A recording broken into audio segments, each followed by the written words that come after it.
Kamusta sa lahat mga kaibigan sa gilid ng kanal?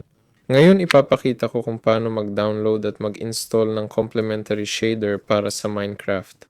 Kaya pumunta ako sa browser. Siyempre, kailangan natin ang mga shader mismo. I-search natin ang complementary shader para sa Minecraft. Pumunta tayo sa Forge. Sabay kong binuksan ang Optifine. Oo. Dito, i-click natin ang files. Gagawin ko ito para sa version 1.21.4. Oo. Pwede rin naman para sa ibang version. I-download natin. Dito, pumunta tayo sa Optifine. I-download ang 1.21.4.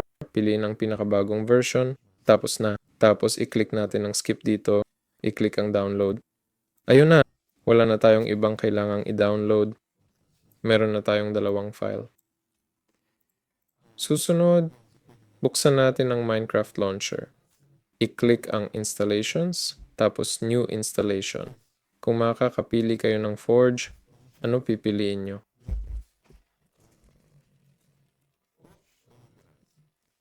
Kung wala kayong Forge, kailangan nyong pumunta sa browser at i-search ang Minecraft Forge.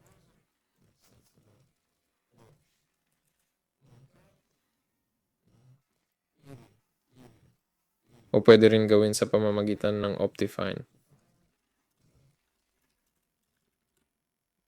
Piliin dito. Pagkatapos, piliin natin yung ginawa natin. I-click ang folder, ilagay dito sa mods folder ang Optifine. Sa shader packs naman, ilagay ang ating shaders. Ayun. Pagkatapos, buksan nyo ang laro at piliin ang shaders. Paalam sa inyong lahat.